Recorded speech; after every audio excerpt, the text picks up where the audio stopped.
조선중앙통신은 어제 북한의 발사체 발사에 대해서 당시 사진을 공개하며 장거리 타격수단을 동원한 화력훈련을 실시했다고 보도했습니다. 미국 국방부는 어제 쏜 발사체가 탄도미사일이라고 발표하고 심각한 사안으로 보고 있다고 밝혔습니다. 우리 군이 북한의 발사체는 단거리 미사일로 평가한다고 국회에 보고했습니다. 탄도미사일로 단언하긴 어렵다며 고도가 낮은 면을 감안해 면밀하게 분석하고 있다고 설명했습니다. 또 추가 발사에 대해 철저히 감시하고 있다고 덧붙였습니다. 방한 중인 스티브 비건 미 대북정책 특별대표가 오늘 오전 강경화 외교부 장관을 만나 한미 워킹그룹 회의를 진행하고 있습니다. 한미는 북한의 잇따른 발사체 발사에 대한 대응과 한미 공조 방안 등에 대해서 논의할 전망입니다. 세계 경제에 충격을 주고 있는 미국과 중국의 무역 협상이 막을 올렸습니다. 중국에 강력한 경고를 보냈던 트럼프 대통령은 시진핑 주석으로부터 매우 아름다운 친서를 받았다며 협상 타결 가능성이 있다고 말했습니다. 주행 중 화재로 논란이 된 BMW 차량 결함 은폐 의혹을 받는 김효준 회장이 경찰에 출석했습니다. 김 회장은 심려를 끼쳐 죄송하다며 재발 방지를 위해서 힘쓰겠다고 말했습니다. 경찰은 김 회장이 결함을 알고도 은폐를 지시했는지 추궁할 방침입니다. 박근혜 전 대통령을 석방하라며 윤석열 서울중앙지검장 집 앞에서 살해 협박 방송을 한 유튜버 김모 씨에 대한 영장심사가 진행됩니다. 김 씨는 윤 지검장뿐 아니라 정치인과 언론인의 집에 찾아가서 협박성 방송을 한 혐의도 받고 있습니다.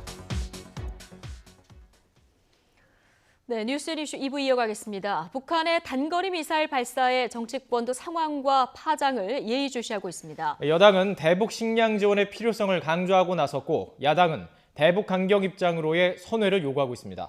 국회 취재기자 연결합니다. 우철희 기자. 네, 국회입니다. 네, 상황 인식, 대처 방안에 대해서 여야의 생각이 무척 다른데요. 지금 정치권에서 구체적으로 어떤 반응들이 나오고 있습니까? 네, 여야 모두 북한을 한 목소리로 규탄하면서도 이후 대응 방안에 대해서는 동상이몽입니다. 더불어민주당은 북한의 군사적 도발 조치에 깊은 유감을 표명한다면서도 대화 재개와 또 그 방법으로서 식량 지원의 필요성을 강조하고 있습니다. 이인영 원내대표는 오늘 현장 최고위에 앞서 기자들과 만나 북한의 군사적인 행동들이 한반도 평화에 역행하고 남북 그리고 북미 관계 개선에도 전혀 도움이 되지 않는다며 도발 중단을 촉구했습니다. 또 이전 보수 정권에서도 대북 인도적 지원에 흔쾌히 임해왔다면서 북한이 대화와 협상의 길로 나올 수 있도록 식량 지원은 즉각적으로 이루어져야 한다고 강조했습니다. 반면 자유한국당은 북핵 외교안보특위와 원내대책 연석회의를 열어서 문재인 정부의 대북 정책 비판과 자체적인 대책 마련에 들어갔습니다. 나경원 원내대표는 김정은 위원장이 본색을 드러냈다면서 정부가 전통적인 관계 복원을 생각해야 한다. 그러니까 대북 강경 입장으로의 선회를 사실상 요구했습니다. 또 한미동맹 강화와 국제 공조를 통한 공고한 대북 제재 유지, 또 9.19 군사합의 파기와 전시작전 통제권 조기 전환의 전면 재검토도 주장했습니다. 대구 경북에서 민생투쟁 재장정을 이어가고 있는 황교안 대표도 대북 식량 지원에 대해서 북한을 도와주는 건 상황에 맞아야 한다면서 엄중한 제재가 필요한 상황에 오판할 수 있는 일을 해서는 안 된다고 반대 입장을 분명히 했습니다. 바른미래당 손학규 대표는 북한이 즉각 도발을 중단하고 대화와 외교로 문제를 해결하는 성숙한 모습을 보여야 한다면서도 인도적인 식량 지원은 필요하다는 입장을 피력했습니다. 이런 가운데 군은 북한의 미사일로 추정되는 발사체 발사와 관련한 내용을 또 김현철 통일부 장관은 식량 지원 등 대북 현안을 국회에 보고했습니다. 네, 어제 있었던 문재인 대통령의 취임 2주년 대담을 놓고도 야당의 공세가 이어지고 있죠. 네, 그렇습니다. 야당은 특히 문재인 대통령의 현실 인식을 문제 삼았습니다. 자유한국당 황교안 대표는 문 대통령의 여야정 협의체 제안에 대해서 대북 식량 지원 논의가 무슨 의미가 있냐고 사실상 거부하면서 경제 상황에 대해서도 누구의 어떤 보고를 듣는지 답답하게 짝이 없다고 비판했습니다. 나경원 원내대표도 대담이 보여주기식이자 문 대통령의 생각이 세트장 속에 머물러 있어 답답하다고 비판했습니다. 바른미래당도 문 대통령의 현실 감각이 물 위에 기름처럼 둥둥 떠다니고 있다면서 대안 없이 고집만 드러났다고 비판했습니다. 다만 손학규 대표는 문 대통령의 여야정 협의체 제안에 대해서 일단 환영할 일이라면서 대북 식량 지원뿐만 아니라 산적한 국정 현안을 논의할 기회가 되길 바란다고 밝혔습니다. 민주당은 지도부의 특별한 언급 없이 국정 전반을 꿰뚫는 리더십과 아쉬운 점을 솔직하게 이해를 구하는 진정성이 돋보인 회견이라는 대변인 논평이 있었습니다. 그러면서 아침부터 당정청 회의와 현장 최고위를 통해 민생 현안 챙기기에 주력하면서 한국당의 국회 복귀를 압박하고 있습니다. 이인영 원내대표는 민생의 어려움을 푸는 것이 국회의 소명이라는 점을 깨닫고 야당이 국회로 돌아와야 한다고 요구했습니다. 지금까지 국회에서 YTN 우철입니다. 네, 청와대는 미국 국방부가 어제 발사된 북한의 단거리 미사일을 탄도미사일로 규정했다는 언론 보도와 관련해서 미국 정부에서 공식 입장을 발표하지 않은 것으로 파악하고 있다고 밝혔습니다.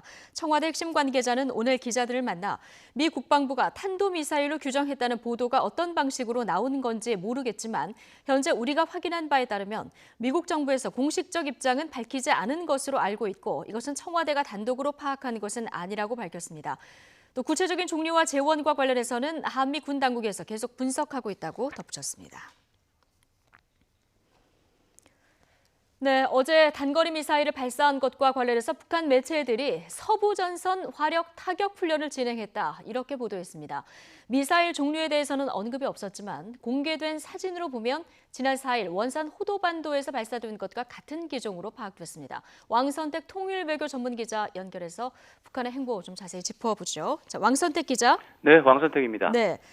자, 어제 북한의 발사체 발사와 관련해서 오늘 오전에 북한 매체 보도가 나왔는데요. 지난 4일과 비교해서 좀 달라진 내용이 있습니까? 큰 틀에서는 같은데 약간씩 달라진 부분은 있습니다. 예. 지난 4일자에는 4일 훈련에서는 동부전선 화력 타격 훈련이라고 했고 이번에는 서부전선 화력 타격 훈련으로 설명을 했고요. 그다음에 이 전술 유도 무기 그 이제 미사일인데 이것을 지난 4일 훈련 때는 전술 유도 무기라고 표현했는데 이번에는 그런 명칭을 생략을 하고 장거리 타격 수단을 동원했다 이런 식으로 표현을 했습니다. 좀 달라진 부분이고요. 그다음에 지난번에는 방사포 240mm와 또 240mm 또 300mm 이렇게 두 개가 있었는데 이번에는 신형 자주포가 또 동원이 됐습니다. 그렇지만 이번에도 총참모부의 포병국장이 영접을 했고 전략군 사령관이 나오지 않은 것은 지난 5일 전과 똑같은 상황이었습니다. 예. 뭐 지난 4일에도 그랬지만 이번에도 발사체 명칭과 관련해서 논란이 있었습니다. 발사체로 부르느냐, 단거리 미사일로 부르느냐. 뭐 이 단거리 미사일로 부르는 거하고 그냥 미사일로 부르는 거하고 어떤 차이가 있길래 그런 겁니까? 도발 여부 판단에서 차이점이 좀 있을 것 같습니다. 단거리 미사일은 통상적인 군사훈련 차원으로 판단을 할 수 있고 그렇다면 도발로 규정할 필요가 없는 상황 이런 것을 강조하는 셈이 되고요. 그냥 미사일이라고 한다면 단거리와 중거리, 장거리 미사일 중에 어느 것인지 불투명하기 때문에 도발로 판단할 가능성이 잠재적으로 있다고 하겠습니다. 단거리 미사일로 부르는 것은 도발로 보지 않고 통상적인 훈련으로 규정한다라고 하는 인식을 강조하는 것이라고 볼 수 있습니다. 네. 자, 우리 군 당국이 단거리 미사일로 규정하고 단거리 탄도 미사일이라고 표현하지 않는 것. 그럼 유엔 안보리 대북 제재 문제 때문이다. 이렇게 봐야 될까요? 기술적인 문제가 있기는 할 텐데요. 일단은 유엔 안보리 제재와 관련이 있는 것으로 좀 볼 수가 있겠습니다. 그야말로 문자 그대로 한다면 유엔 안보리 제재 대상으로 판단할 수 있기 때문입니다. 탄도 미사일이라고 한다면 유엔 안보리 대북 제재 결의를 보면 탄도 미사일 프로그램과 관련한 모든 활동을 금지한다 이렇게 되어 있습니다. 근데 문제는 2006년 7월 최초의 유엔 안보리 대북 제재 결의가 1695호인데 그 당시에 1695호는 중장거리 이상의 탄도 미사일을 지목한 것입니다. 대포동2를 비롯한 중장거리 이하 대포동2를 비롯한 중장거리 이상의 미사일을 의미한 것입니다. 그 이하의 미사일에 대해서는 문제 삼지 않은 관행이 10년 넘게 유지가 되었습니다. 이런 관행에 따르면 유엔 안보리는 탄도 미사일이라고 하더라도 단거리 미사일은 문제 삼지 않을 것으로 충분히 예상할 수 있습니다. 네. 자, 유엔 안보리 제재 대상이 아니라고 해도 우리나라에 대해서는 새로운 위험 요소가 등장했다고 봐야 하는 겁니까? 네, 이제 양적으로 보면은 약간 의미가 떨어지고 질적으로 보면 문제가 좀 있다고 봐야 되겠습니다. 기존에 북한은 남한을 겨냥하는 미사일이 800기 이상 보유하고 있습니다. 그러니까 800기 이상 있는 상황 속에서 수량으로 본다면 큰 위협이 추가됐다고 판단할 수는 없죠. 그렇지만 질적으로 문제가 있습니다. 새로운 기종이기 때문에 새로운 위협으로 평가할 수 있습니다. 예를 들어서 이스칸데르 러시아제 이스칸데르 미사일이 맞다면 기존의 패트리어트 요격 미사일이나 사드로 방어하기가 어렵기 때문에 새로운 미사일 요격 제재나 새로운 대응 체계가 필요하다 이런 것이 생겨날 수 있습니다. 그런데 이스칸데르 미사일이 아닐 수도 있기 때문에 결국은 정확한 분석과 판단이 아주 중요한 상황이 되겠습니다. 네. 자, 우리 군 당국은 여전히 어제 발사된 미사일에 대해서 분석 중이라고 하는데 지금 어떤 점을 분석하고 있습니까? 네, 군 당국이 발표한 정보 중에 이제 미사일 가운데 하나가 420km를 비행했다는 겁니다. 그런데 이 미사일이 고도가 최고 고도가 50km였다는 겁니다. 근데 이것은 매우 이상한 궤적입니다. 이게 왜 그러냐면 420km 가는 일반적인 탄도 미사일은 최고 고도가 100km가 돼야 됩니다. 근데 100km가 돼야 되는데 이게 50km로 굉장히 낮게 형성이 되어 있습니다. 이게. 네. 이것은 기존에 알고 있던 미사일과 다른 형태이기 때문에 문제가 있어서 이게 도대체 왜 이런가 이거에 대한 분석이 좀 필요하고요. 그다음에 지난 4일 발사된 미사일과 아주 외형이 유사한데 그때는 바퀴형이었습니다. 그 발사대 차량이. 근데 어제는 궤도형이었습니다. 그래서 이게 왜 다른지 이 부분에 대해서 이유를 알 필요가 있고요. 외형이 러시아제 이스칸데르 미사일과 유사하기 때문에 이스칸데르 가능성을 유의하면서 분석을 해야 되지만 말씀드린 것처럼 네. 이스칸데르 미사일과 다른 특성이 나타나고 있기 때문에 군 당국이 신중한 것은 제가 볼 때는 불가피하다고 보겠습니다. 예. 자, 미국 반응도 궁금한데요. 트럼프 대통령, 북한의 단거리 미사일 발사 아무도 이에 행복하지 않다. 우리는 지켜볼 거다. 이런 얘기를 했는데 이거 어떻게 해석할 수 있을까요? 이 기본적으로 이제 불쾌감을 좀 표명한 걸로 볼 수가 있겠습니다. 트럼프 대통령은 발사체가 더 작은 미사일이다, 단거리 미사일이다 이런 말도 했습니다. 네. 이 말은 단거리 미사일 발사에 대해서는 참을 수 있다. 그렇지만 중거리 이상은 도발로 볼 수 있고 참을 수 없다 이런 인식이 돼 있고 그렇지만 아무도 행복하지 않다.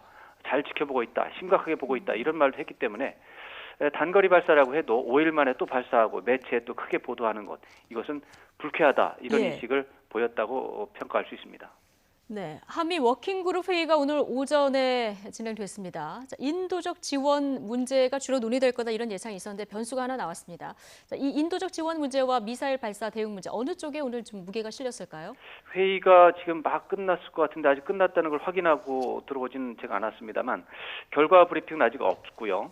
이제 두 가지 문제가 모두 논의를 해야 되는 사안인데 미사일 발사 문제가 긴급 현안이기 때문에 아무래도 오늘 오전 한미 워킹그룹에서는 미사일 발사 문제를 더 중점적으로 논의를 했을 것으로 예상이 예. 됩니다. 북한 역시 스티븐 비건 대표의 서울 체류 일정을 정확하게 알고 지난 4일과 어제 미사일 발사를 진행했을 것으로 예상이 됩니다. 그렇기 때문에 한미 양국은 북한의 전략과 의도에 대해서 심도 깊은 의견 교환을 하는데 더 많은 시간을 투자했을 것으로 추정할 수 있습니다. 네, 여기까지 듣겠습니다. 왕선택 통일외교 전문기자였습니다. BMW 코리아의 김효준 회장 오늘 경찰에 처음으로 소환됐습니다. 김 회장은 지난해 BMW 차량에서 잇따랐던 주행 중 화재 원인을 알면서도 조직적으로 은폐한 혐의를 받고 있습니다. 취재 기자 연결합니다. 부장원 기자. 네, 사회부입니다. 관련 수사가 8개월 동안 진행이 돼 왔는데요. BMW 코리아 경영자가 소환된 게 지금 오늘이 처음이죠? 네, 그렇습니다. 서울지방경찰청 지능범죄수사대는 오전 10시부터 김효준 BMW 코리아 회장을 피의자 신분으로 불러 조사하고 있습니다. 경찰에 출석한 김 회장은 취재진에게 많은 분께 심려를 끼쳐 죄송하다며 성실히 조사에 임하겠다고 말한 뒤 고개를 숙였습니다. 직접 들어보시죠. 고객분들을 비롯한 많은 분들께 심려를 끼치는 점 다시 한번 송구스럽게 생각합니다. 오늘 그간의 과정을 있는 그대로 소상하게 말씀드리면서 성실하게 조사에 임하겠습니다. 김 회장은 BMW 디젤 차량의 결함 사실을 알고도 개선 없이 그대로 판매했다는 의혹을 받고 있습니다. 처음 사태가 불거진 건 지난해 7월 중순이었습니다. 불볕더위 속 도로에서 BMW 디젤 차량이 잇따라 불길에 휩싸이며 논란이 된 겁니다. 당시 BMW 측은 사건 발생 한 달 전인 6월쯤 화재의 원인이 된 결함을 규명했다며 부품 교환 계획을 밝혔습니다. 하지만 일부 소비자들은 BMW가 2년 전부터 결함 사실을 알고도 별다른 조치 없이 차를 팔아왔다는 의혹을 제기했습니다. BMW가 2016년 말부터 관련 설계를 개선한 모델을 출시했다는 게 근거였습니다. 원인 규명에 나섰던 국토부 합동조사단은 BMW가 결함 사실을 지난 2015년부터 알고도 은폐하고 축소했다는 조사 결과를 내놨습니다. 경찰은 지난해 8월 수사에 착수했습니다. 그동안 3차례에 걸쳐 BMW 코리아 본사와 서버 등을 압수수색해 관련 증거를 확보한 뒤 분석에 주력해 왔습니다. 그리고 오늘 수사 착수 8개월 만에 최고 경영자를 피의자 신분으로 소환했습니다. 경찰은 김효준 회장을 상대로 차량 결함을 알면서도 조직적으로 숨겼는지 등을 캐물을 계획입니다. 지금까지 사회부에서 YTN 부장원입니다. 박근혜 전 대통령을 석방하라며 윤석열 서울중앙지검장 집 앞에서 살해 협박 방송을 한 유튜버의 구속 여부가 이르면 오늘 결정됩니다. 서울중앙지방법원은 오늘 오후 3시 공동협박과 공무집행 방해 등의 혐의로 구속영장이 청구된 유튜버 김모 씨에 대해서 영장 심사를 진행합니다. 김 씨는 지난달 24일 서울 서초동 윤 지검장의 집 앞에서 박 전 대통령을 당장 석방하라며 협박성 발언을 하고 공무집행을 방해한 혐의를 받고 있습니다. 검경 수사권 조정안을 두고 경찰 수뇌부의 반응이 조심스럽기만 합니다. 경찰의 권한을 키운 조정안을 두고 논란이 커질까 전전긍긍하는 모습인데 정작 국민 불안을 해소하기 위한 노력은 부족해 보입니다. 김대근 기자가 취재했습니다. 검경 수사권 조정안에 대한 검찰 측의 왜곡된 주장을 바로잡겠다며 비공개 브리핑을 준비했던 경찰은 몇 시간 만에 갑자기 일정을 취소했습니다. 검경 간 갈등으로 비치는 게 부담스러웠던 것으로 보입니다. 앞서 문무일 검찰총장이 민주주의에 반한다며 수사권 조정안을 공개 반대했을 때에도 경찰은 우왕좌왕했습니다.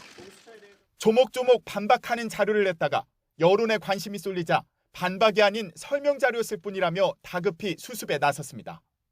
현재 검찰은 수사권 조정안으로 경찰의 권한이 비대해진다며 강하게 반발하고 있습니다. 이전에는 경찰에서 수사를 해서 검찰에 무조건 송치하게 돼 있고 그럼 검찰에서 한번 필터링 할 수 있는 그런 기회가 있었어요.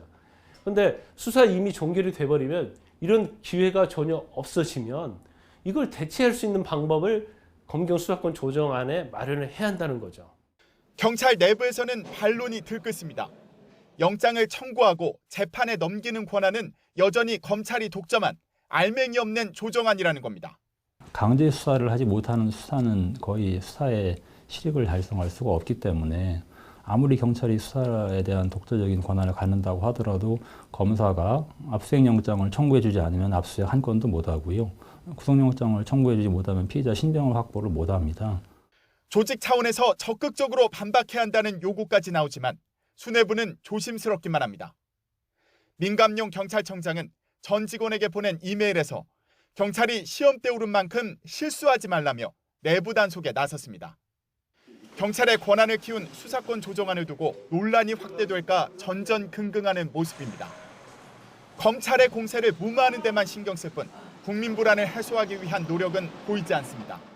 종결권이 경찰에 의해서 행사될 때 그 반대쪽에 있는 일반 국민들의 기본권이나 또는 치안의 유지라는 것이 어떻게 효과적으로 효율적으로 보장될 수 있을 것인지 그 방안은 최선의 방안은 무엇인지 이 부분으로 논의가 바뀌어야 되는 것이죠.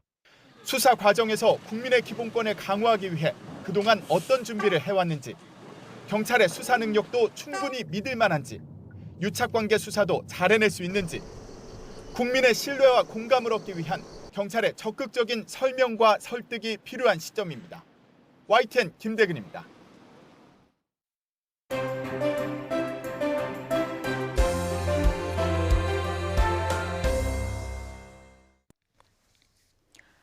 사전 조율도 리허설도 없었던 대통령 취임 2주년 특집 대담 어젯밤 생방송으로 진행됐는데요. 비교적 진솔하게 각 현안에 대한 대통령의 생각을 들어볼 수 있었습니다. 자, 여러분께서는 어떻게 보셨습니까? 이종근, 최영일 시사평론가 두 분과 함께 얘기 나눠보겠습니다. 어서 오십시오. 안녕하세요. 네. 자, 어제 86분간의 대담이 이어졌는데 웃음도 나오고 한숨도 나오고 그랬습니다. 맞습니다. 일단 총평을 짧게 먼저 좀 들어볼까요? 최영일 네네. 평론가부터. 저는 이 국민들의 호불호나 지지 반대 입장에 따라서 불편한 대목도 분명히 있었겠지만 네. 전반적으로 진솔했다는 점, 대통령의 호흡을 느낄 수 있었다는 점에서는 좋은 대담이었다 네. 이렇게 평가합니다. 예, 이종근 평론가님. 대통령이 하고 싶은 말씀이 있을 테고 또 국민들이 듣고 싶은 말씀도 있을 겁니다. 예. 근데 대통령이 하시고 싶은 말씀은 충분히 반영이 된 것 같아요. 근데 이제 국민들이 듣고 싶어하는 말씀이 얼만큼 나왔느냐 거기에 따라서 이 총평의 어떤 이 평이 달라지지 않을까 싶습니다. 예, 지금 여야의 평가도 지금 엇갈리고 이런 그렇죠. 상황입니다. 주제별로 좀 살펴보면요. 대담 4시간 전에 북한이 미사일을 발사를 그렇습니다. 했습니다. 이러다 보니까 자연스럽게 인터뷰가 이 내용으로 시작될 수밖에 없는 맞습니다. 상황이었는데요. 자, 문재인 대통령 북한의 경고를 두 차례 하면서도 대화는 지속하겠다 이런 입장을 밝혔습니다. 자, 오늘 한국당과 바른미래당에서는 좀 결이 다른 반응이 나왔는데요. 이 얘기까지 함께 듣고 오시죠. 북한의 이런 행위가 거듭된다면 지금 대화와 협상 국면을 어렵게 만들 수 있다라는 점을 북한 측에 경고를 하고 싶습니다. 그러니까 근본적인 해법이 역시 북미 간의 조속히 마주 앉는 것이라고 생각하는데 대화 교착 상태를 말하자면 조금 열어주는 그런 어떤 효과도 있을 것이라고 생각합니다. 그 점에서 트럼프 대통령은 아주 전폭적으로 지지를 피워주셨습니다. 미사일에 대한 문 대통령 대답은 식량 지원이었고요. 결국 문 대통령 덕분에 북한의 미사일 장사가 아주 쏠쏠한 것 아닌가 이런 생각도 해봤습니다. 처럼 여야 영수회담을 제안을 했는데 일단 환영할 일입니다. 아주 말씀드리기 어려운 이야기이긴 하지만 인도적 대북 식량 지원은 계속 추진되어야 합니다. 네, 지금 어느 정도 지금 상황을 위기 상황으로 봐야 하느냐 이게 여야의 인식이 지금 다른 이런 상황인데요. 일단 문재인 대통령 어제 2번 정도 경고를 북한에 하는 얘기를 했고요. 그렇지만 인도적 지원 문제라든가 남북 정상은 만나야 된다 이런 입장을 또 한편으로 견지를 그렇습니다. 했거든요. 그러니까 무엇보다 중요한 대목은 지난 4일 토요일에 발사했던 것은 미사일이라고 규정하는데 시간이 오래 걸렸죠. 분석 중이다. 근데 어제는 4시 반에 쐈는데 문재인 대통령 8시 반 대담에 첫 이 질문에 대해서 미사일이다 규정했습니다. 단거리지만 이거 뭐 미국하고 지금 똑같습니다. 그러니까 4일과 5일 후인 9일 두 차례 발사가 됐는데 우리 한미 당국에서는 정상들을 포함해서 모두 다 똑같은 인식. 미사일인데 우려한다. 탄도미사일이기 때문에. 그런데 다만 이게 단거리니까 지금 폼페이오 미 국무장관은 국제적 경계선을 넘지 않았다. 지난 주말에 그런 얘기를 했었는데요. 그러한 입장에서 지금 과도적으로 보는 거고 도발의 수위가 높아지거나 빈도가 더 늘어난다면 저는 한미 정상들의 입장은 전환될 수 있고 선회할 수 있다. 다만 지금은 조금 더 지켜보겠다는데 아까 나경원 원내대표의 평가가 조금은 비약적이에요. 뭐냐면 미사일을 쏴서 식량 지원하는 게 아닙니다. 미사일 장사라고 표현하지 않습니까? 그러니까 미사일 쏘고 뭐 협박하고 으름장을 놓으니까 안 주려고 하다가 아유 식량 조금 줘야 되겠네. 이게 아니거든요. 두 개가 완전히 병행해서 가고 있는 거고요.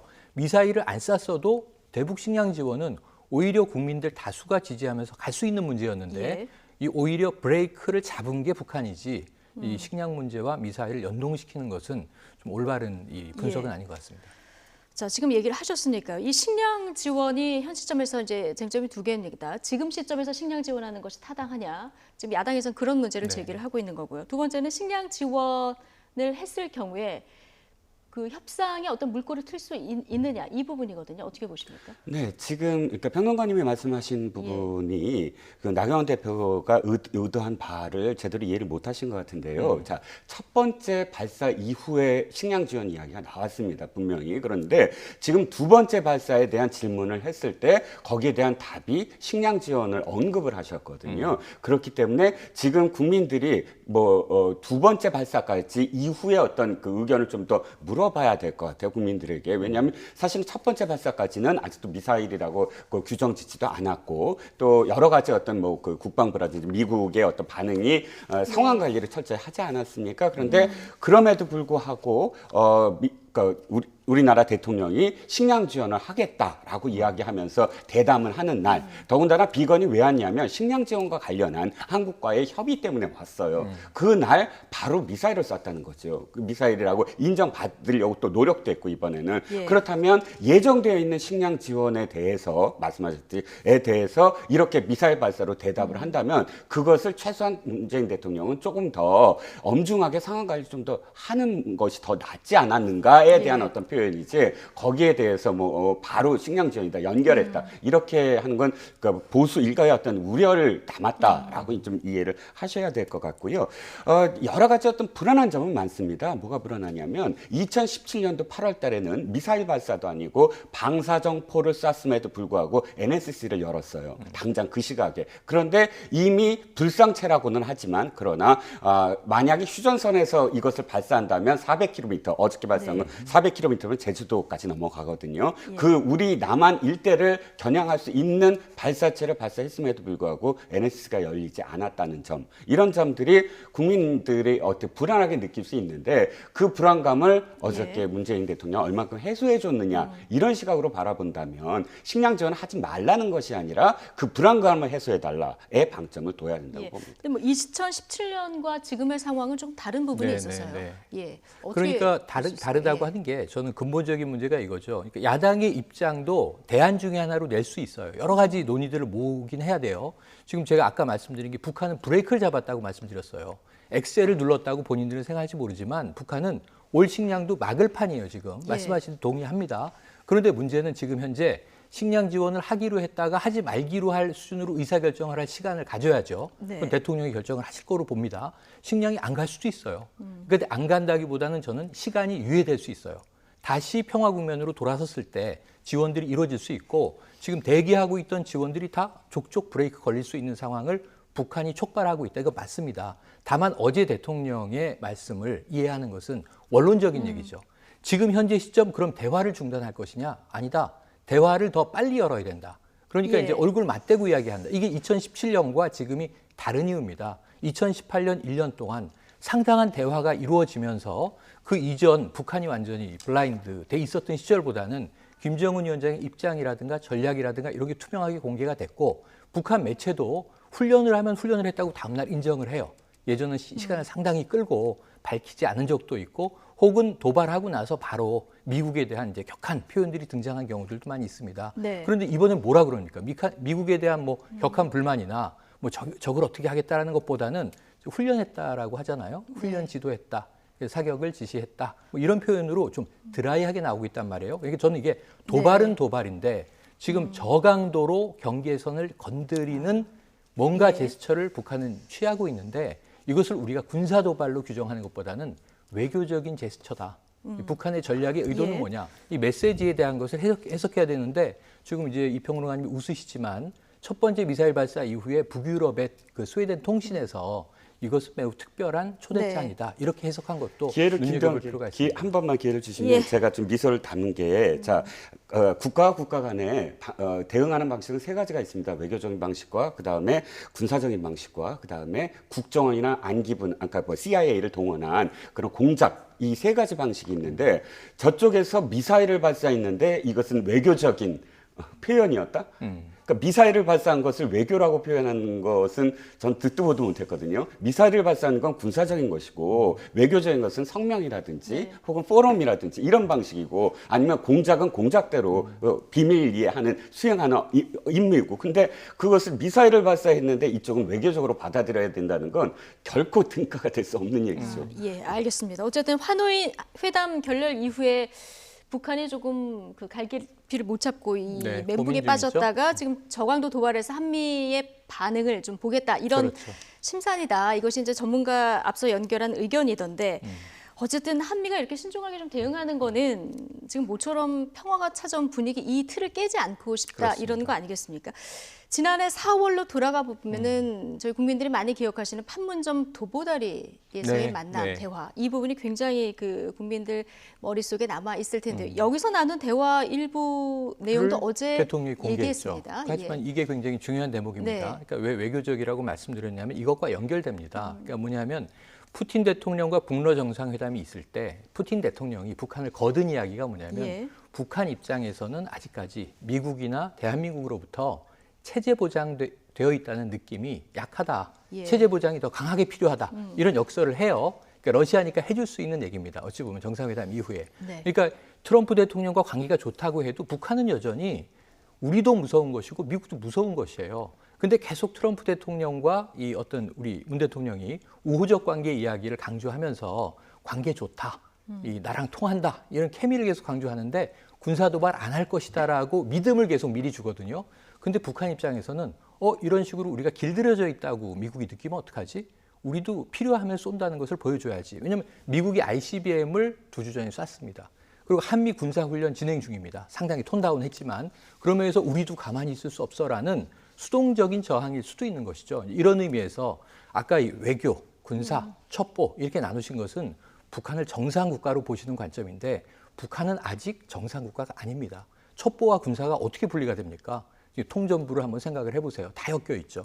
외교가 지금 뭐 별도로 우리처럼 중부처별로 움직입니까?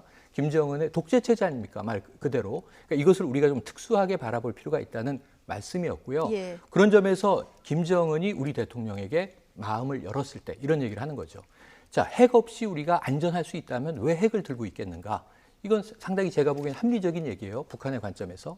두 번째로 이제 미국하고 협상을 해야 되는데, 얘기를 해야 되는데 미국이 낯설죠. 접촉해 본 적이 없죠, 지금까지. 군사적인 대립만 70년 해온 거잖아요. 그래서 어떻게 하면 좋을지 좀 이 조언을 달라. 그러니까 이런 것들은 김정은 위원장이 고민을 느낄 수 있는 대목이라 어제 제법 유의미한 이야기를 문재인 대통령이 공개한 것으로 볼 수 있습니다. 네, 이 북한 문제를 바라보는 대통령의 시각 어제 볼 수 있었고요. 아마 어제 북한이 미사일을 안 썼다면 국민들이 가장 많이 듣고 싶은 부분이 아마 경제 분야 이야기가 아닐까. 맞습니다. 우리 경제가 지금 2년쯤 된 시점에서 어느 정도로 대통령이 평가하고 계시는지 이 부분이었을 텐데요. 지난 2년간의 경제 성과에 대해서는 아쉽다, 한숨을 내쉬기도 했습니다. 야권에서는 정책 기조를 바꿔라 이렇게 맹공도 이어졌는데요. 이 얘기까지 함께 들어보시죠. 고용시장 안에서의 긍정적인 효과는 뚜렷한데 반면에 고용시장 바깥에 있는 자영업자들의 삶이라든지 또는 또 가장 아래층에 있던 노동자들이 오히려 고용시장에서 밀려나게 돼서 더 어려움을 겪게 됐다든지 이런 부분들을 함께 해결하지 못한 것이 참으로 이제 가슴이 아픕니다. 당장 어려움을 겪고 있는 분들이 또 많이 있기 때문에 이제 그 해결에 우리가 좀 더 많은 노력을 집중해야 된다고 봅니다. 소득주도 성장이라는 이념적 경제 정책으로 인해 우리 경제는 중환자 상태에 빠졌습니다. 특히 국민들의 먹고 사는 문제에 관해서 낙제점 근처에도 가지 못하는 수준입니다. 거의 포기한 수준에 해당됩니다. 소득주도 성장은 만 2년 동안 실패를 거듭하면서 경제 무능만 확인시켜주고 있습니다. 이제는 과감하게 회기를 선언해야 합니다. 네. 일단 그 사각지대에 있는 그 노동층까지 생각하지 못한 이 부분에 대해서는 이제 아쉬움을 표하기도 했는데 그렇지만 앞으로 경제 회복이 될 거다 이런 자신감은 피력을 했어요. 네, 그리고 현재 상황에 대해서 굉장히 낙관적인 표현을 많이 쓰셨어요. 거시적으로는 굉장히 좋은 지표들이 많다. 그러니까 일단 고용의 질이 높아지고 있고 그다음에 성장률을 봤을 때 OECD 국가 중에 미국 다음이다라는 점 강조하셨고 사실 일본도 성장률은 사실 우리보다 낮긴 해요. 우리가 2%대인데 일본은 1%대죠.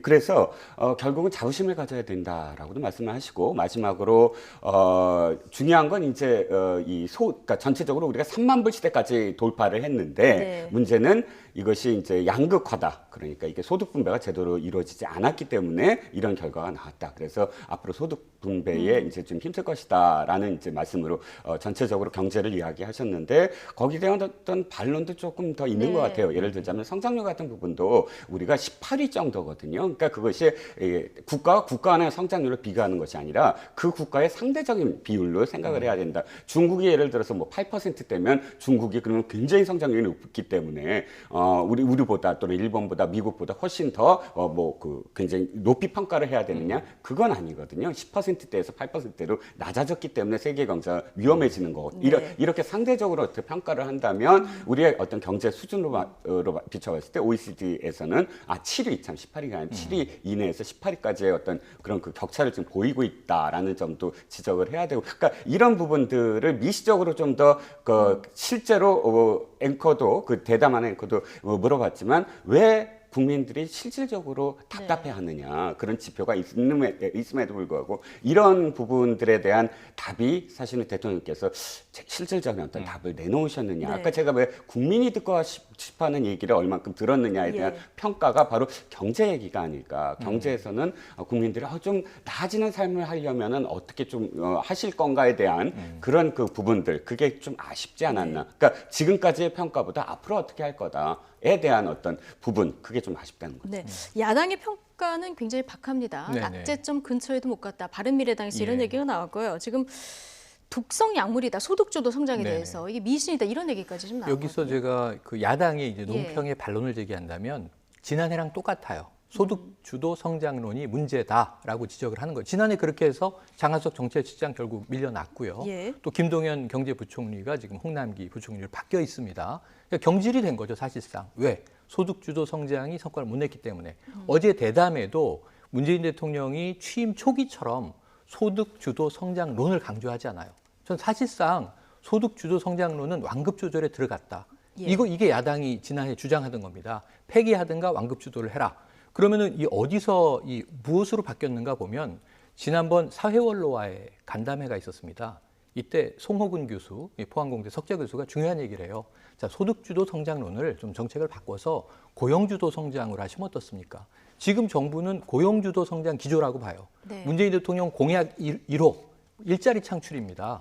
그 대통령이 되신 거죠. 일자리 상황판 문제 어제 물어봤잖아요. 월별 집계를 한다, 이런 답변이 나왔는데 결국은 일자리가 만들어져야 소득이 올라가지, 대통령이 아니라 그 어떤 제왕이라 하더라도 아니 일자리가 없는데 돈을 나눠주진 않잖아요. 그러니까 이런 문제에서 지금 현재는 이미 소득주도 성장론은 빛이 좀 발한 게 사실이고 고용주도 성장으로 넘어가 있는 단계고, 지난해 말부터 올해까지 문재인 대통령의 행보는 친기업, 기업 플랜들의 행보입니다.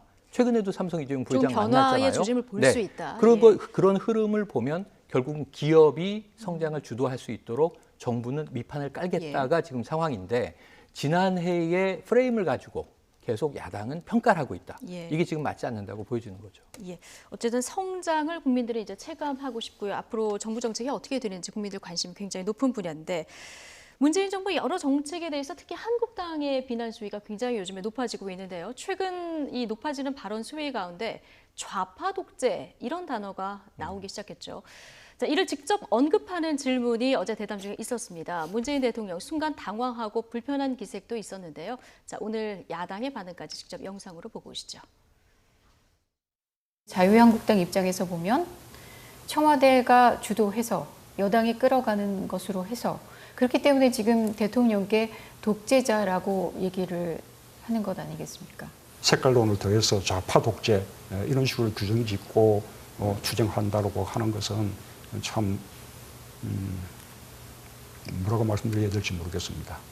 그렇게 조금 극단의 표현을 쓰긴 했지만, 그러나 그것도 다 하나의 정치적인 그 행위라고 본다면 새로운 대화를 통해서 또 새로운 해법을 찾아나가야 한다고 보는 것이죠.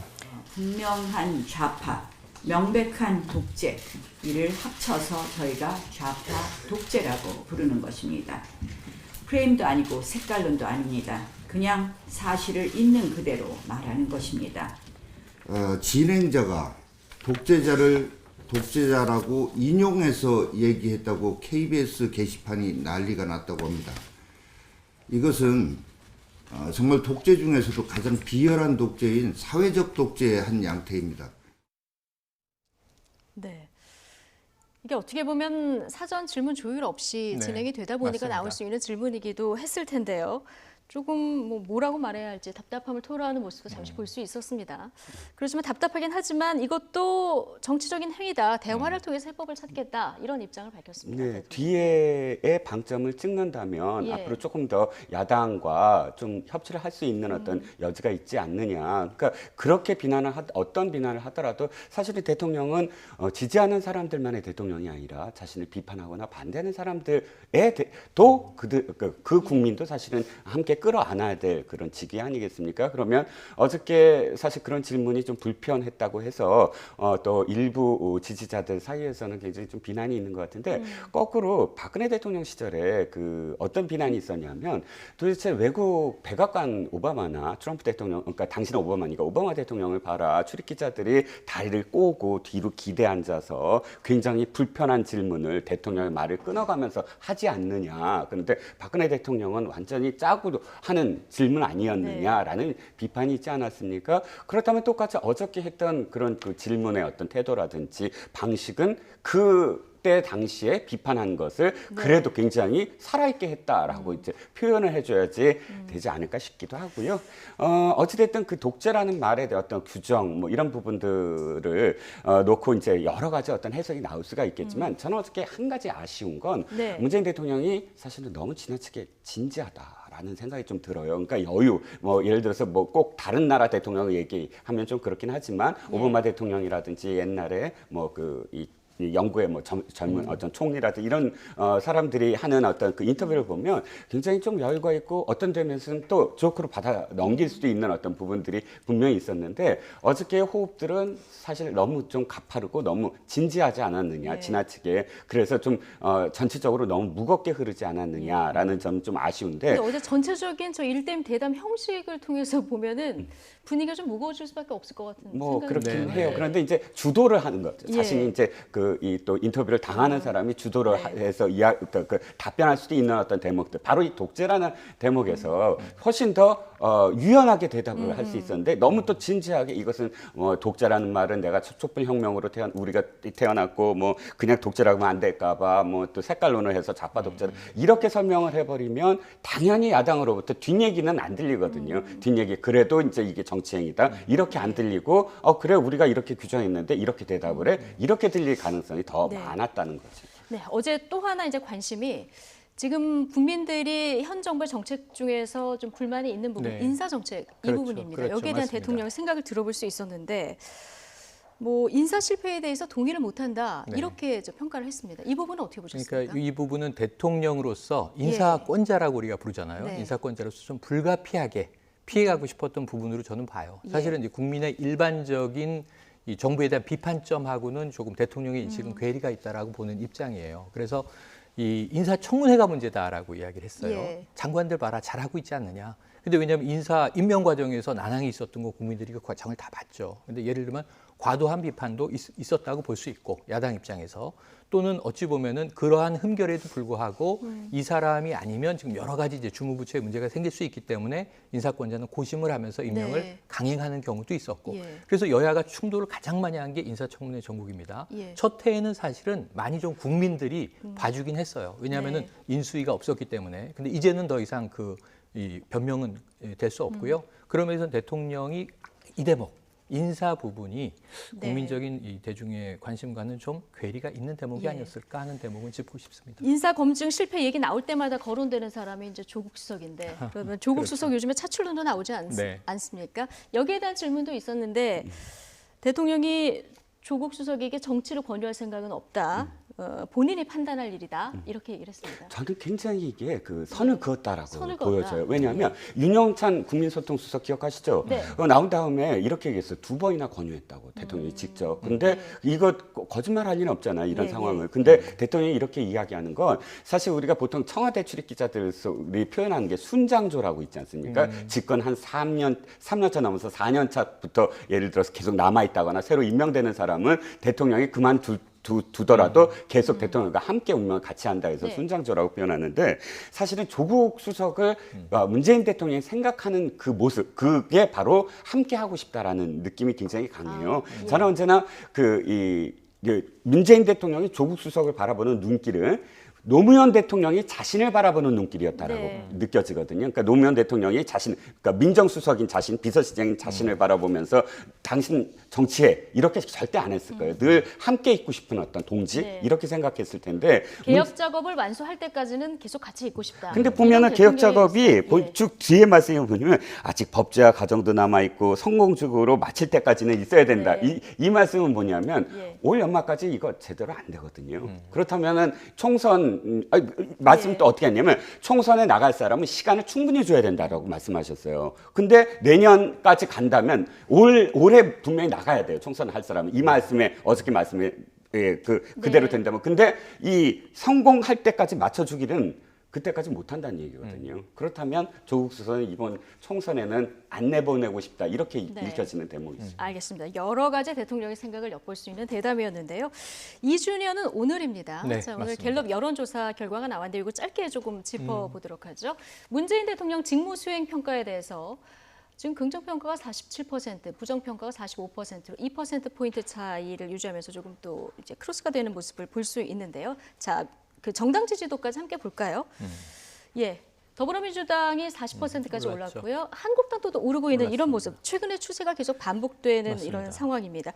이 여론조사 결과를 종합해서 볼 때 좀 총평을 짧게 집권 해주시죠. 2년 차를 만으로 맞이했다. 이게 의미가 있는 게 어찌 보면 우리가 문재인 대통령을 왜 뽑았지? 국민들이 한번 새롭게 네. 이 조기 대선 국면을 환기시키는 장면이 있었고요.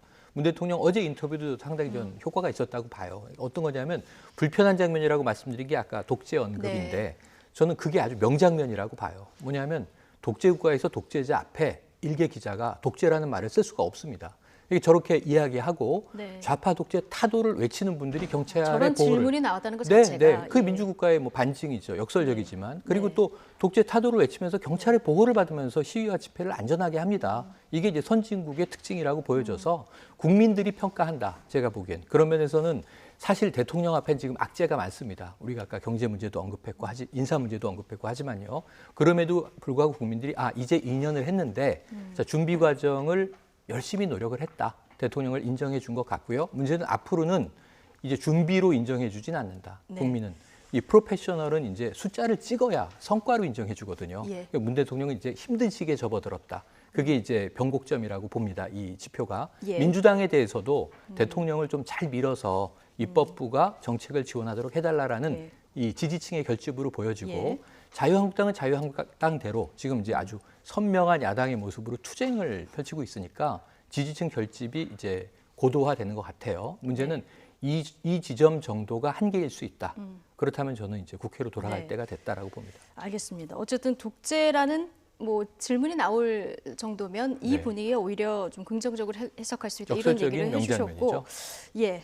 좌파 독재에 의해서 뭐 한국당에서는 지금 아까 정용기 의원 얘기 들어봤을 때 사회적 독재 뭐 이런 새로운 얘기까지 개념이 나온 나왔어요. 그런 상황인데요. 어쨌든 여야 대치는 계속 이어지고 있는 이런 상황입니다. 어제 이인영 민주당 새 원내대표가 한국당 나경원 원내대표를 만났습니다.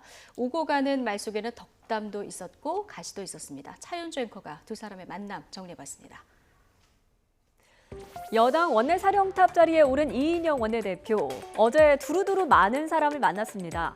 무엇보다 가장 주목됐던 만남, 나경원 한국당 원내대표와의 만남이었죠.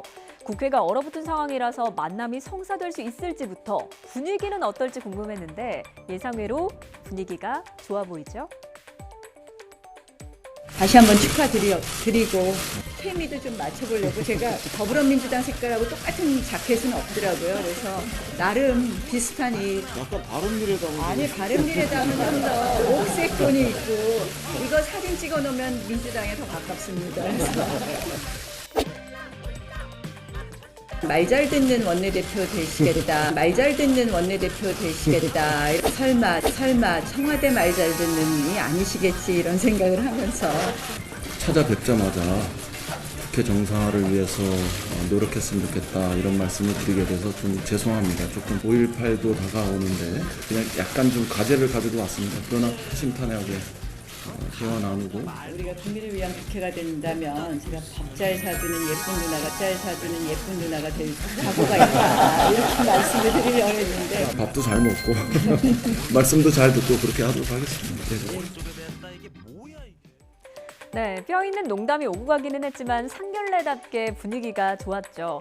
하지만 두 사람이 걸어온 궤적은 운동권 엘리트 그리고 법조 엘리트로 요약될 정도로 정반대에 가까운데요. 극과 극은 통한다던데 국회 정상화로 가는 길에서 두 사람이 상생을 꽃피울지 아니면 상극으로 남을지 지켜봐야 할 것 같습니다. 네, 당장 만난 이인영 그리고 나경원 원내대표 모습 보셨습니다. 의상까지 나경원 원내대표가 신경을 네, 쓰고 신경 썼어요. 나왔습니다. 네. 지금 아쿠아 마린색 뭐 이런 색이라고 하는데 네. 이게 바른미래당 색의 영상으로 보셨을 때 저기 가깝다. 가깝습니까? 아니면은 네. 민주당 색에 가깝습니까? 아니, 그게 중요하지 않죠. 네. 저는 나경원 원내대표의 예. 노력, 이 네. 모습이, 이 훈훈함이 얼마 만에 보는 거냐. 이것이 좀 정책적인 이제 실천 활동으로 이어졌으면 좋겠다. 그렇죠. 정치인들이 네, 네. 보통 넥타이 색깔 이런 것도 신경 네. 써서 이렇게 고르잖아요. 그렇죠. 어찌 예. 보면 양당의 거대 양당, 이 제1야당 그리고 여당의 원내대표는 원내 사령탑이라고 부르지 네. 않습니까? 국회를 좌지우지하는 인물들입니다. 근데 저 훈훈함이 정말 잘 진행이 돼서 네. 우리가 여의도 곳곳에서 밥 잘 사준 예쁜 누나가 이 이인영 원내대표 밥 사주는 모습을 많이 보게 되면 좋을 것 같아요. 그래서 저는 뭐 옷의 색깔, 톤이 중요한 게 아니라 스스로 언명했듯이 이렇게 난 노력했다. 이건 네. 인정해주고 싶어요. 다만 네. 이 두 분의 어제의 훈훈한 케미가 정말 어느 정도 흘러갈 것이냐, 좀 깨지지 않았으면 하는 바람이 있습니다. 어제 분위기가 계속 이어졌으면 좋겠다. 네. 자, 이렇게 훈훈한 분위기 속에 이인영 원내대표는 밥도 잘 먹고 말씀도 잘 듣겠다 이런 얘기를 했는데 뭐 나경원 원내대표가 이에 대해서 약간 쓴소리를 했습니다. 이게 혹시 설마. 청와대 말을 잘 듣는다는 건 아니겠죠? 이런 얘기를 했거든요. 네. 예. 저도 평론가님 말씀에 동의합니다. 의식주 중에 의보다 식이 더 중요하죠. 식이 더 중요하다. 예, 옷보다. 예. 그런데 자, 왜냐하면 옷 입는 거 갖고 사실 만나진 않지만 밥을 먹으면 만날 수가 있어요. 만나면 이야기를 할 수 있고 이야기를 하면 사실은 협상의 어떤 틀거리가 되거든요. 나경원 원내대표가 환대를 하는 것은 이인영 신임 원내대표가 사실은 주류가 아니기 때문입니다. 예. 비주류 출신이고 또 사실 친문계랑은 조금 성격이 달라요. 지금까지 어떤 정치 행보도 그렇고. 예. 그래서 실질적으로 친문인 전임 그 원내대표가 한 일에 대해서는 내가 모르겠고 내가 신임 원내대표니까 나하고 이야기를 해보자라고 이인영 원내대표가 여러 가지 어떤 또 협상의 틀거리를 마련할 수 있는 가능성이 있지 않느냐. 예. 또 그걸 또 나경원 원내대표가 기대하는 게 아니냐. 그렇다면 두 사람의 어떤 어저께 덕담은 사실 저도 오래간만에 듣고 싶은 어떤 장면, 보고 싶은 장면이었어요. 예. 이야기를 하라, 이야기를 하기 시작해서 실제로 주고받을 게 있어야 된다. 예. 즉, 주는 것은 지금은 집권 여당이 사실 줘야 됩니다. 여러 가지 어떤 상황들, 이 12월 달부터 벌어진 지금까지의 상황들 속에서 최소한 이런 것들은 우리가 들어줄 테니까 네. 여기까지는 양보해다오라는 그런 통 큰 협상들이 이제는 이루어질 때다라고 봅니다. 네. 분위기만 좋으면 말씀대로 안 되고 실질적으로 한국당 국회를 불러들일 그렇죠. 무언가가 있어야 되지 않겠습니다. 이인영 대표 어떤 방식의 고민을 할까요? 어떤 아니, 대안이 저는 나올까요? 격세지감인 게 예. 이인영 대표가 전대협 초대 의장이잖아요. 그렇죠. 그러니까 운동권이라고 네. 80년대 운동권의 이 어찌 보면 좌장이었던 인물이에요. 한때는 그 이후에 지금 민평년 또 고 김근태 예. 의장의 이제 유지를 잇고 있는 정치인인데 지금은 아까 법조 엘리트라고 자막이 나왔습니다만 나경원 원내대표가 국회 운동권이잖아요. 구호 외치고 그야말로 이제 좌파 독재도 아까 이야기하고 그런 모습 보이잖아요. 그러면 저는 농담 반 진담 반입니다만 밥 먹으면서 시위와 집회는 그렇게 하시면 안 된다고. 왕년에 제가 해봐서 안다고 이인영 예. 원내대표가 오히려 이제 이 집회 방식에 대해서 노하우를 전수하려나 하는 생각도 이제 재미있게 들긴 하는데요. 문제는 그거보다는 이제 양당 모두 중요한 건 전략이죠. 네. 그러니까 민생을 위한 전략을 야당 입장에서는 어떻게 이 내년 총선을 위해서 특정 포인트를 올릴 수 있는지 또 여당 입장에서 어떤지. 근데 저는 이 두 분이 친해졌을 때 이 두 사람의 케미가 이 국회를 움직이지 않습니다. 우리가 항상 봐오지만 예. 그 정치 세력들을 대표하는 것이죠. 그러니까 원내 사령탑이긴 하지만 김관영 원내대표 독선이다라고 지금 결국은 사퇴 약속까지 하고서야 의총이 끝났는데 이런 상황을 보면 원내대표 자리가 굉장히 힘들거든요. 예. 그럼 이해찬 당대표하고도 조율해야 하고 청와대와도 조율해야 하고 그리고 이제 민주당 내 의원들의 마음도 모아야 하고 지지층도 결집시켜야 됩니다. 전 이인영 원내대표가 굉장히 힘든 자리에 지금 올라섰는데 그 상대는 이제 나경원 원내대표인 거죠. 네. 그래서 뭔가 고심이 많겠지만 지금 어제 분위기로 볼 때는 풀릴 가능성도 다소 있다. 다소 있어 보인다. 희망적인 좀 한 줄기 빛을 봅니다. 이래저래 이인영 신임 원내대표 어깨가 굉장히 무거운 상황인데 아까 말씀하셨듯이 전대협 1기 의장 출신이잖아요. 근데 전대협 1, 2, 3, 4기 의장이 다 현실 정치로 좀 들어와서 활동을 하고 있어요. 네, 그렇죠. 지금 1, 2, 4기 중에는 이인영 원내대표가 가장 늦게 사실은 좀 감투를 썼다 이런 느낌이 좀 들어요.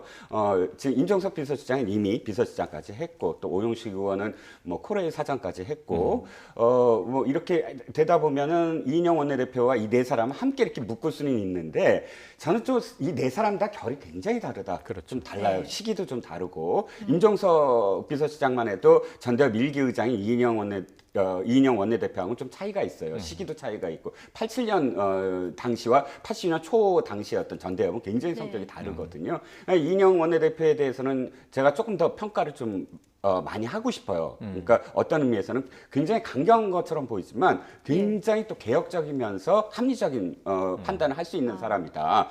그래서 도리어 지금 현재는 강경할 거예요. 왜냐하면 친문까지 일부 지지해 줬으니까 자기가 그 갑자기 유연해지면 사실 지지한 친문이나 또 전체적으로 설득이 안 되거든요. 내부 설득이. 그래서 좀 강경하게 보일지라도 궁극적으로는 굉장히 합리적인 판단을 할 수 있는 개연성이 있다라고 보여집니다.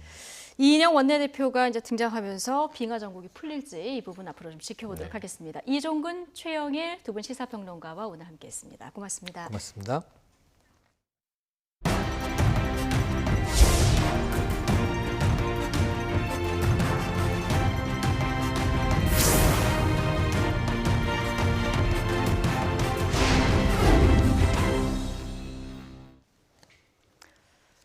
네, 어제 추가로 발사된 북한판 이스칸데르, 이번에는 궤도형 전차에 실어서 발사했습니다. 비행 거리도 420km까지 늘었는데요. 사실상 남한 전역이 사정권에 들어가게 됩니다. 강정규 기자의 보도입니다. 북한이 공개한 추가 발사 장면입니다. 지난 4일에 쏜 전술 유도 무기와 거의 똑같지만 자세히 보면 다른 부분이 있습니다. 일반적인 차량 바퀴에서 전차와 같은 무한 궤도형으로 바뀐 겁니다. 궤도 차량은 일반 발사 차량이 갈 수 없는 산간이나 숲 등 험지에서도 움직일 수 있습니다. 신형 궤도형 발사대는 차륜형과 달리 숨길 수 있는 지역이 넓어져서 탐지가 어렵고 연료주입이 필요 없는 고체 엔진 미사일로 기습 발사도 할 수 있습니다. 이번에 발사체는 420km까지 날아 동해에 떨어졌는데 방향을 남쪽으로 틀면 서울은 물론 평택 주한미군기지와 미사일 사령부까지 사정권에 들어옵니다. 다른 단거리 탄도미사일처럼 전방에 배치할 경우 사실상 남한 전역을 타격할 수 있게 됩니다.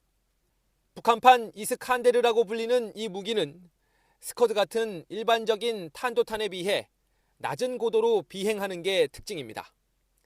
하강 단계에서는 사드의 요격 가능 범위인 40km 이하로 날아올 뿐 아니라 변칙 비행으로 요격이 어렵습니다. 북한이 신형 전술 유도 무기로 세대 교체에 나선다면 우리 군의 대응 전술에도 변화가 불가피합니다. YTN 강정규입니다.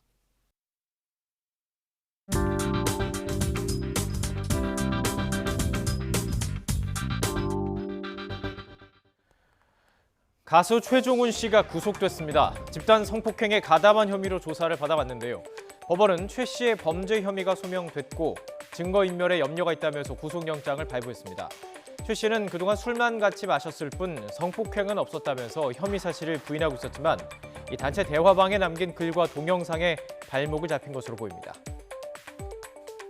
톡방에서 자기들끼리 나눈 대화를 놓고 보면은 그 여성과 어떤 그 성행위를 하는 그런 동영상에 대해서 뭐 재미없다, 뭐 막 이런 식으로 이렇게 대화를 나눴다라고 하는 거예요. 그러면 다시 말해서 그 영상에 등장하는 그 여성이 의식을 잃고 있었던 부분에 대한 것은 거의 뭐 명백하기 때문에 중간간 혐의 정도의 적용은 충분하지 않나 싶고. 최종훈과 함께 성폭행에 가담한 혐의를 받는 사람은 모두 6명입니다. 정준영과 버닝썬 MD 출신 김모 씨 이미 구속이 됐죠. 유명 걸그룹 멤버의 친오빠인 권모 씨도 이번에 구속되면서 6명 중 4명이 구속된 상태에서 수사를 받게 됩니다. 경찰은 지난 2016년 1월 강원도 홍천 그리고 3월에 대구 등에서 정신을 잃은 여성을 집단 성폭행한 것으로 보고 있습니다. 이 6명 중 4명의 심경을 확보했기 때문에 수사에 속도가 붙을 것으로 보입니다. 버닝썬으로 촉발된 사건의 한 갈래인 정준영 카톡방 논란, 이렇게 4명이 구속되는 결과를 낳았습니다. 또 다른 갈래인 승리를 둘러싼 의혹 수사도 정점으로 가고 있습니다. 경찰이 승리에 대해서도 구속영장을 신청했습니다. 성매매, 알선, 횡령 혐의 외에도 승리가 2015년 파티에서 직접 성매매를 한 혐의도 추가됐습니다. 그러나 경찰이 수차례 승리를 불러서 조사를 하고도 예상보다 늦게 영장을 신청했기 때문에 경찰이 결정적인 증거를 잡지 못했던 것 아니냐, 이런 분석도 나오고 있습니다. 횡령과 관련돼서도 과연 법리적으로도 맞는 것인지, 횡령했다고 한다면 어떤 일시 어느 장소에서 무슨 목적으로 했는 것인지 이런 것도 다 소명이 돼야 되는 것이고요. 더군다나 성매매와 관련돼서 지금 상당 부분 더 부인도 하고 있는 것이고 또 불법 촬영과 관련돼서는 승리 씨 같은 경우는 나는 허세를 부리기 위해서 얘기한 것에 불과한 것이지 또 이렇게 오타가 났다 뭐 이런 등의 그 얘기를 하고 있기 때문에 이것에 명명백백한 소명을 선명하게 하기 위해서 시간이 상당 부분 흘러가는 것이 아닌가 생각이 되는데 네, 이 승리 측에서는 혐의를 완강히 부인하고 있습니다. 횡령 혐의에 대해서도 로얄티 명목으로 돈을 준 것뿐이며 성매매 알선도 하지 않았다 주장을 하고 있기 때문에 법원의 고민도 깊어질 것으로 보이는데요. 승리의 구속 여부는 다음 주 화요일 결정됩니다. 이번 사태의 또 다른 큰 축인 정준영, 오늘부터 재판 절차가 시작됐습니다. 서울중앙지방법원은 오전 11시부터 불법 촬영물을 유포한 혐의를 받는 정 씨의 첫 공판 준비기를 진행하고 있습니다. 공판 준비는 정식 재판에 앞서 공소 사실에 대한 쟁점을 정리하고 심리 계획을 세우는 절차로 피고인의 출석 의무는 없지만 정 씨는 이렇게 머리를 짧게 자르고 침통한 표정으로 출석했습니다. 정준영 씨의 변호인은 공소 사실을 모두 인정하느냐는 재판부의 질문에 모두 인정한다 이렇게 밝힌 것으로 전해지고 있습니다. 이 정 씨의 재판 과정과 승리의 구속 여부를 통해서 연예계 성범죄 사건의 실체는 더욱 상세히 드러날 것으로 보이는데요. 이 외에 경찰은 버닝썬 관련 그 연예인과 경찰의 유착 의혹에 대해서도 명확히 밝혀야 할 것으로 보입니다.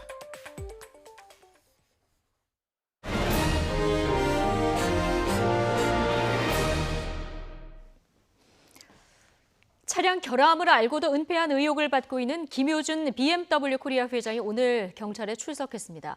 김 회장은 성실히 조사에 임하겠다고 밝혔지만 은폐 여부를 묻는 취재진의 질문에는 대답하지 않았습니다. 직접 들어보시겠습니다. 고객분들을 비롯한 많은 분들께 심려를 끼치던 점 다시 한번 송구스럽게 생각합니다.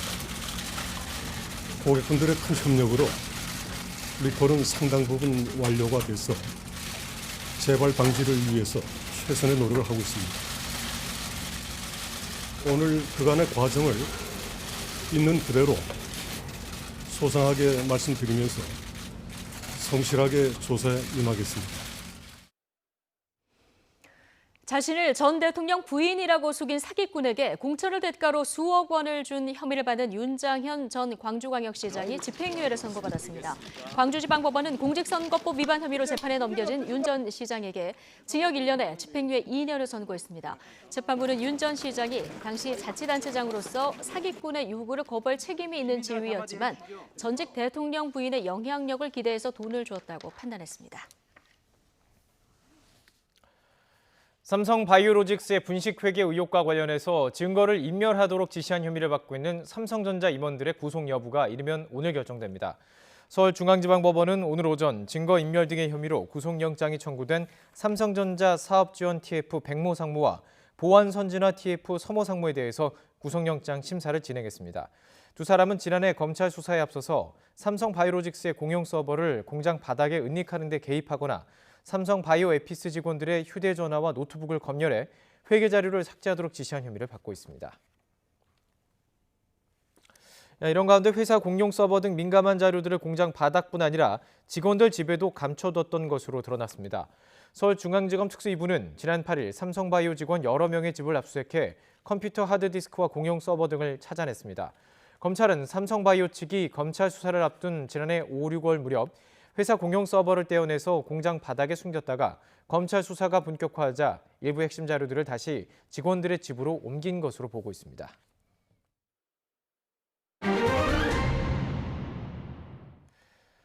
김학의 전 법무부 차관이 어제 14시간 넘는 검찰 조사를 마치고 귀가했습니다. 김 전 차관, 뇌물과 성 관련 혐의를 모두 부인하고 있는 것으로 알려졌습니다. 검찰은 추가 소환이 필요한지 검토한 뒤에 구속영장 청구 여부를 결정할 방침입니다. 취재기자 연결해서 자세한 내용 알아보겠습니다. 신지원 기자. 네, 서울 동부지방검찰청입니다. 김학의 전 차관의 첫 소환 조사였습니다. 어떻게 진행됐습니까? 네, 김학의 전 법무부 차관은 오늘 자정이 좀 지나서 귀가했습니다. 어제 오전 10시부터 14시간 반 동안 장시간 검찰 조사를 받은 만큼 다소 피곤한 표정이었는데요. 새벽까지 기다리던 YTN 취재진 등이 혐의를 인정했는지 등을 물었지만 출석 때와 마찬가지로 말을 아꼈습니다. 직접 들어보시겠습니다. 오늘 수사에서 혐의에 대해서는 좀 충분히 소명을 하셨나요? 네, 성실히 조사에 임했습니다. 예.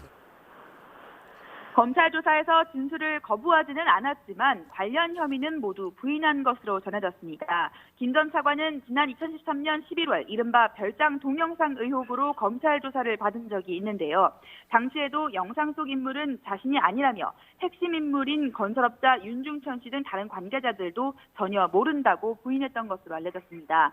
5년 6개월 만에 다시 소환된 김 전 차관은 이번에도 비슷한 태도로 사실관계와 혐의 전반을 부인한 것으로 전해집니다. 네, 수사단 김 전 차관을 상대로 어떤 혐의들을 조사하고 있죠? 검찰 수사단은 김학의 전 차관의 뇌물 혐의에 집중하고 있습니다. 먼저 사건의 핵심 관계자인 건설업자 윤중천 씨를 6차례 불러 조사하면서 새로운 진술을 확보한 것으로 알려졌습니다. 지난 2007년 초 김 전 차관이 목동 재개발 사업을 도와주겠다며 아파트 한 채를 요구했다거나 고가의 서양화를 건넸다는 주장입니다. 부동산의 경우 결과적으로 사업이 실패하면서 실제 거래가 이루어지지는 않았지만 대가성이 명백히 입증될 경우 뇌물을 요구하기만 해도 죄가 될 수 있다는 해석이 있습니다. 다음으로 김 전 차관이 윤 씨의 소개로 만난 여성과 성관계를 맺은 뒤 이 여성의 폭로를 막으려고 윤 씨의 소송을 포기하겠다는 주장도 했습니다. 윤 씨가 상가 보증금 명목으로 여성에게 1억 원을 줬다가 돌려받지 못하자 횡령 혐의로 고소했지만 김 전 차관의 말을 듣고 취소했다는 겁니다. 이 때문에 김 전 차관의 사적 이익을 위해 제3자인 여성에게 뇌물을 준 것으로 볼 수 있다는 해석이 나올 수 있습니다. 뇌물죄의 경우 1억 원이 넘으면 공소시효가 15년으로 연장되기 때문에 검찰 수사단은 관련 의혹들을 포괄 일죄로 묶을 수 있을지 검토하고 있습니다. 예. 자, 그리고 가장 관심이 가는 부분이기도 합니다. 이 사건이 발단이 된 별장 동영상에 관한 수사, 이게 어떻게 진행되고 있습니까? 검찰은 이른바 별장 동영상 관련 의혹도 성폭행보다는 성접대 개념으로 접근하고 있는 것으로 보입니다. 성폭행 피해를 주장했던 여성이 진술을 번복하거나 금전적인 대가를 기대한 것으로 보이는 정황이 있었기 때문입니다. 앞서 검찰 수사단은 과거 수사 당시 찾지 못했던 새로운 증거를 확보해서 사건 발생 시점과 장소를 특정하기도 했습니다. 하지만 결정적으로 성관계를 강제로 맺었다고 입증할 만한 증거는 찾지 못했다고 판단한 것으로 보입니다. 다만 윤 씨가 자신의 사업 이익을 위해 여성을 접대 수단으로 이용한 것으로 보고 뇌물로 볼 수 있을지 검토하고 있습니다. 자, 김 전 차관에 대한 첫 소환 조사는 끝났는데 앞으로 검찰 수사 전망 어떻습니까? 검찰 수사단은 오늘 김 전 차관을 다시 부르지는 않을 것으로 보입니다. 앞서 수사단은 김 전 차관과 윤 씨의 주장이 서로 상반되는 만큼 두 사람을 같은 조사실에 불러 조사하는 대질 조사를 검토하기도 했는데요. 우선 어제 조사한 내용을 토대로 추가 소환이 필요할지 등을 논의할 방침입니다. 검찰은 또 김 전 차관이 대부분 혐의를 부인하고 있는 점 등을 감안해 조만간 구속영장 청구 여부를 결정할 방침입니다. 지금까지 서울 동부지검에서 YTN 신지원입니다. 롯데케미칼이 3조 6천억 원을 투입해 미국 남부 루이지애나주에 조성한 대규모 석유화학단지가 가동에 들어갑니다. 롯데케미칼은 미국 현지 시각 9일 신동빈 롯데그룹 회장과 이낙연 국무총리 등이 참석한 가운데 에탄크래커, 에틸렌 글리콜 공장 준공식을 열었다고 밝혔습니다. 신 회장은 세계 수준의 석유화학 시설을 미국에 건설하고 운영하는 최초의 국내 회사라는 자부심을 갖고 롯데의 발전과 한국 화학 산업의 미래를 위해서 중요한 역할을 해나가겠다고 말했습니다. 이낙연 국무총리는 축사에서 대한민국의 성취가 미국의 성취라며 공장의 발전이 한미동맹의 발전을 증명할 것이라고 밝혔습니다.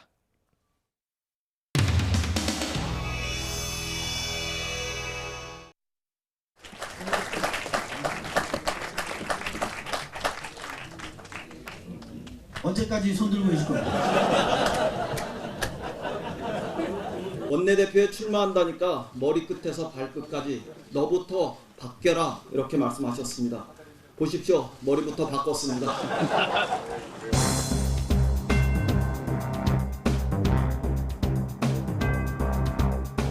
우리는 변해야 합니다. 변해야 승리할 수 있습니다. 실용과 중도를 저들에게 내주지 않고 우리 것으로 만들어 보이겠습니다. 발끝까지 바꾸려고 합니다. 정치라는 축구장에서 레프트 윙에서 옮겨 중앙 미드필더가 되겠습니다.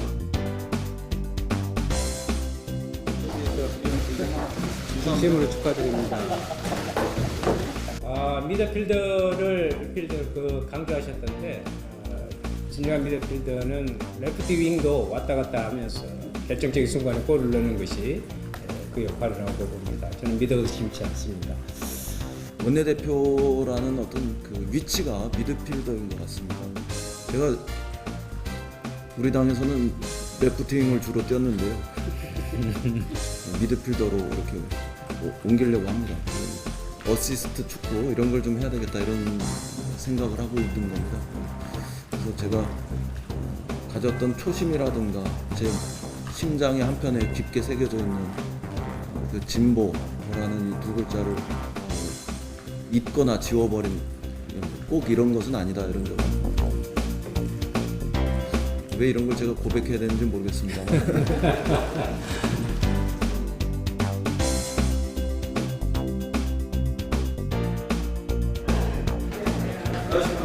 아이고 축하드립니다.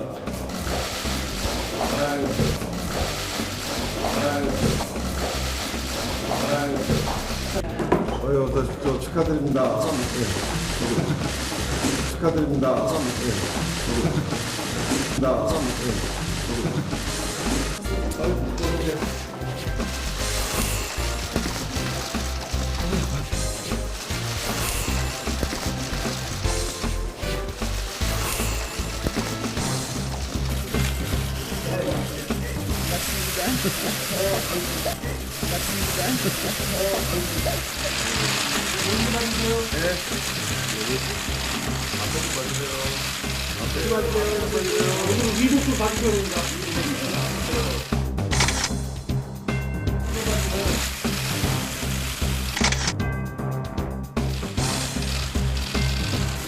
되셨어요?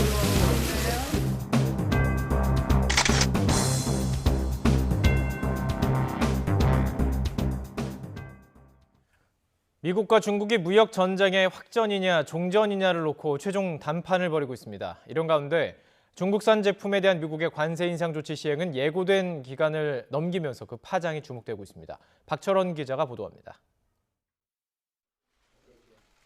관세 폭탄안을 꺼내 흔들면서 중국을 강하게 밀어붙이던 미국. I happen to think that tariffs for our country are very powerful. You know, we're the piggy bank that everybody steals from, including China. 중국산 제품에 대해 인상된 세율로 관세를 징수하겠다는 예고 시간은 지났습니다. 하지만 시점을 중국을 출발하는 제품부터 적용하기로 해 실제 징수로 이어지기까지는 어느 정도 시간이 남아 있습니다. 일종의 유예 조치라 미국의 시간 벌기라는 관측도 나옵니다. 마지막까지 중국을 압박해 원하는 합의를 이끌어내려는 미국의 의도가 숨어 있다는 것입니다. 앞서 미국은 2천억 달러의 중국산 제품에 부과해온 10%의 관세를 25%로 인상한다고 발표하고 관보에도 실었습니다. 이런 가운데 트럼프 대통령은 시진핑 주석으로부터 합의를 희망하는 아름다운 친서를 받았다고 말해 타결 가능성도 열어놨습니다. I did get last night a very beautiful letter from President Xi. Let's work together. Let's see if we can get something done. 류허 부총리를 비롯한 중국 대표단은 로버트 라이트하이저 대표 등 미국 대표단과 첫날 협상을 마치고 현지 시간 10일 협상을 이어가기로 했습니다. 중국은 미국이 관세를 올리면 대대적인 보복을 경고한 바 있어 미중 무역 협상을 둘러싼 위기 상황은 이어지고 있습니다. 특히 미중 무역 전쟁의 확대나 연장은 글로벌 금융시장에 큰 충격을 줄 것으로 예상돼 두 나라의 최종 협상 결과를 전 세계가 주목하고 있습니다. YTN 박철원입니다. 배우 한효주 측이 최근 불거진 클럽 버닝썬 연관 루머와 관련해 법적 대응에 나섰습니다. 한효주와 한효주 소속사 BH엔터테인먼트를 대리하는 법무법인 지평은 최근 SBS TV 시사 프로그램 그것이 알고 싶다 방송 후에 온라인에 루머를 게시한 누리꾼들을 고소했다고 밝혔습니다. 지평은 한효주는 JM솔루션의 광고 모델일 뿐 버닝썬 클럽에 단 한 번도 출입한 적이 없고 당일 행사에도 참석하지 않았다고 설명했습니다. 앞서 지난 4일 그것이 알고 싶다에서는 지난해 11월 버닝썬에서 한 화장품 브랜드 행사가 열렸고 그 자리에 30대 여배우가 참석해 마약 투약이 의심되는 행동을 했다는 제보를 방송했습니다. 맑은 하늘 아래 햇볕이 강하게 내리쬐고 있습니다. 벌써 여름이 찾아온 것처럼 기온이 크게 올랐는데요. 현재 24.8도까지 오른 서울 기온, 한낮에는 26도까지 오르겠고 특히 경북 의성은 28도까지 오르면서 7월의 여름 날씨를 보이겠습니다. 햇볕이 강하게 내리쬐면서 기온이 빠르게 오르고 있습니다. 한낮에는 서울 기온이 26도, 대전과 광주가 27도, 대구는 28도로 어제보다 2에서 3도가량 높겠습니다. 주말에는 오늘보다 기온이 더 오르면서 덥겠습니다. 주말인 내일 서울의 낮 기온은 27도, 특히 부처님 오신 날인 일요일에는 29도까지 오르면서 올봄 최고 기온을 기록하겠습니다. 주말 내내 내륙은 맑은 하늘이 이어지겠지만 강원 영서에는 오후 한때 5mm 미만의 비가 조금 내리겠고요.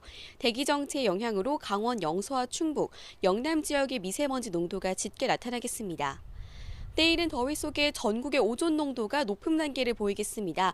오존은 특히 마스크로도 걸을 수가 없으니까요. 볕이 강한 오후 2시부터 5시 사이 가급적이면 실내 활동을 자제하시는 게 좋겠습니다. 지금까지 하늘공원에서 YTN 권혜인입니다. 네, 5월 10일 뉴스앤이슈 마치겠습니다. 잠시 뒤에 노종면의 더 뉴스가 이어집니다. 시청해주신 여러분 고맙습니다.